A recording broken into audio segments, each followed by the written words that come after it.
Hey, this is Johnny with Johnny's BMW DIYs. Today I'm going to show you how to take the front bumper off of an E36 M3. One of the first things you want to do, go on around and get the two screws out of the wheel liner. You want to go up underneath and undo all those little screws that attach the undershields to the front bumper. And while you're underneath there, get in and you can't see it right now, but unplug your fog light, because you have perfect access right there. It's better to do it then. Okay, next thing you want to do, take a plastic trim tool to be gentle with your front bumper trim, and it's going to be two 13mm bolts. Kind of already have mine loose. 13mm, pop those guys off, because you're going to take the rebar and the front bumper off as an assembly. Easiest way to do this. Now on the other side, same thing. You can just pop your tow hook cover. Again, use a plastic pry tool so you don't mess up your paint or your trim. And I'll put a link in the description for some trim tools you can buy real cheap. They come in handy on a lot of stuff. Again, two 13s. And all the stuff in this liner is loose. All my undershields are undone. This fog light is disconnected. Just climb in from the back. Your car probably has air guides for your brakes. Mine were missing, but when I put it back together, I have new ones. I'm going to pop them in. Those are going to be attached to your wheel liner, and you can just unsnap them from here and leave them dangling. So you don't have to disconnect them from your wheel liner. Alright, I'm going to pull the bumper loose now.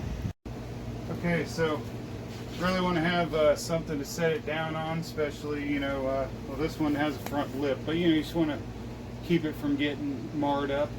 So I have this little cushion here and a creeper. I have a back seat around here somewhere I usually use, but didn't dig it up. So I'm just going to grab it and ease it off of here. Get a hold of the rebar up here. Looks like I still have a horn hooked up over here, so don't want it dangling from that. Forgot about that, but it's a little hard to get to anyway. So set that guy down. And there you have it. So when you put her back on, I've got a little rust on here. I've already dropped my bolts in a bag with some WD-40 on them, a Ziploc. It's a good idea to do something like that. Spray these up too, and just do everything in the reverse of removal. If you do want to change your bumper cover after you're doing this, it's just something that you're going to be doing.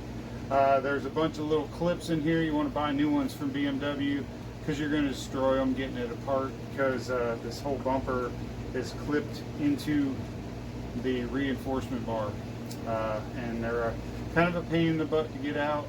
They're push pin ones, so you can push them through, and if you keep all the little centers, you might be able to get them all out if you're careful. At any rate, that's how you take off an M3 bumper. Same applies for E36 base models too, convertible and the 4-door. They just have a different looking front bumper, but the bolts are underneath the trim, and you can remove them just like that. Again, look for a link in the description for those trim tools I was talking about if you're interested in those. That'll guide you in the right direction for those. Otherwise, you just need basic hand tools for this. Please hit the subscribe button, and I've got a lot more videos to come, because as you can see, I have a big project ahead of me. So like this video if you would, and we'll see you soon. Thanks.